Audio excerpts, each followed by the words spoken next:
Stock market में intraday trading में नुकसान उठाने वाले निवेशकों की संख्या लगातार बढ़ रही है। हर 10 में से 7 निवेशकों को नुकसान उठाना पड़ रहा है। लेकिन एक और इंटरेस्टिंग आंकड़ा भी है और ये बता रहा है कि इंट्राडे ट्रेडिंग में महिलाओं की हिस्सेदारी कम हो रही है, जिसका मतलब ये हुआ कि इंट्राडे ट्रेडिंग के मामले में महिलाएं ज्यादा समझदारी से काम ले रही हैं। कैपिटल मार्केट रेगुलेटर सेबी की ताजा रिपोर्ट में ये आंकड़े सामने आ रहे हैं। इस रिपोर्ट से ये भी पता चलता है कि फाइनेंशियल ईयर 2022-23 के दौरान इंट्राडे ट्रेडिंग करने वाले हर 10 में से 7 निवेशकों को नुकसान हुआ है और ये नुकसान औसतन 5,000 रुपए से ज्यादा का था। वहीं फाइनेंशियल ईयर 2018-19 की तुलना में फाइनेंशियल ईयर 2022-23 में इंट्राडे ट्रेडिंग करने वाली महिलाओं की भागीदारी 4% कम हो गई। यानी कि 2018-19 में इस तरह के ट्रेडर्स में 20% महिलाएं थी, जो कि 2022-23 में घटकर 16% रह गईं। इसी तरह मुनाफा कमाने वाले निवेशकों में महिला ट्रेडर्स पुरुष ट्रेडर्स की तुलना में कहीं ज्यादा थी।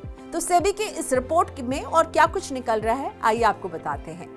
फाइनेंशियल ईयर 2022-23 में सालाना 1 करोड़ से ज्यादा के टर्नओवर वाले पुरुष ट्रेडर्स को जहां 38,570 रुपए का औसत नुकसान हुआ, वहीं महिला ट्रेडर्स के मामले में औसत नुकसान 22,153 रुपए का था। यानी महिला ट्रेडर्स का औसत नुकसान पुरुषों की तुलना में कम था। इसी तरह 1 करोड़ रुपए तक के टर्नओवर वाले पुरुष निवेशकों को औसतन 184 रुपए का नुकसान हुआ, तो वहीं महिलाओं को नुकसान के बजाय औसतन 241 रुपए का फायदा हुआ। सेबी की स्टडी में इक्विटी कैश सेगमेंट में ट्रेड करने वाले करीब 70 लाख निवेशकों को कवर किया गया है। ओवरऑल औसत नुकसान के लिहाज से भी महिला ट्रेडर्स बेहतर स्थिति में थी।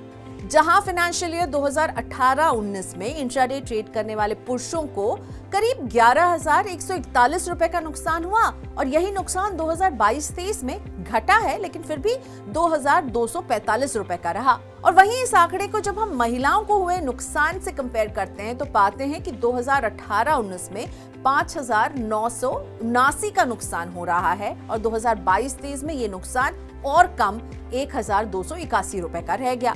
यानी पुरुष निवेशकों का औसत नुकसान महिलाओं की तुलना में करीब करीब दुगना रहा।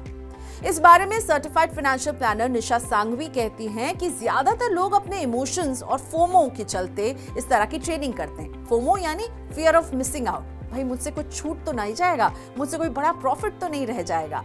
लोगों को लगता है कि इसमें तो काफी कमाई है, हमें नहीं चूकना चाहिए, लेकिन इस लालच में वो रिस्क को इग्नोर कर देते हैं। उन्होंने ये भी कहा कि इंट्राडे ट्रेडिंग में जो सिनेरियो नजर आ रहा है, जहां महिलाएं जो हैं पुरुषों की तुलना में ज्यादा समझदारी दिखा रही हैं, प्रॉफिट कमा रही हैं, ये सब पुराने दिनों की याद दिला देता है, जब महिलाएं छोटी छोटी बचत करके उसे कभी किचन के कैबिनेट में तो कभी किसी छोटे डिब्बे में संभाल कर रखती थी।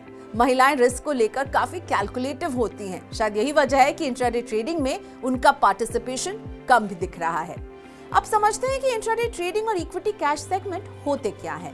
इंट्राडे ट्रेडिंग का मतलब है कि एक ही ट्रेडिंग डे में स्टॉक्स या शेयर आप खरीदते और बेचते हैं। मतलब आपने किसी कंपनी का शेयर आज खरीदा और आज ही बेच दिया।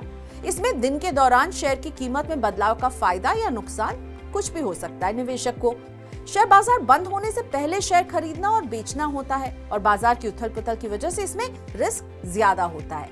वहीं इक्विटी कैश सेगमेंट से मतलब है निवेशक अपनी पूंजी का इस्तेमाल करके शेयर ट्रेडिंग करता है। सेबी की रिपोर्ट से पता चलता है कि चाहे पुरुष हो या महिला निवेशक, सबके लिए इंट्राडे ट्रेडिंग काफी नुकसान का सौदा है। ये वो निवेशक होते हैं जो तेज मुनाफा कमाने के लालच में इंट्राडे ट्रेडिंग की तरफ खिंचे चले जाते हैं और बिना समझे हुए निवेश करने पर नुकसान उठाना पड़ता है। सेबी ने कहा कि इस रिपोर्ट का मकसद है कि छोटे निवेशकों को इक्विटी कैश सेगमेंट में इंट्राडे ट्रेडिंग के जोखिम को लेकर जागरूक बनाया जा सके। तो अब आप भी समझ गए होंगे कि इस तरह की ट्रेडिंग तभी करनी चाहिए जब आपको बाजार और निवेश की अच्छी सी समझ हो, अच्छा खासा अनुभव हो, वरना नुकसान उठाने वालों की कतार में आप भी शामिल हो सकते हैं।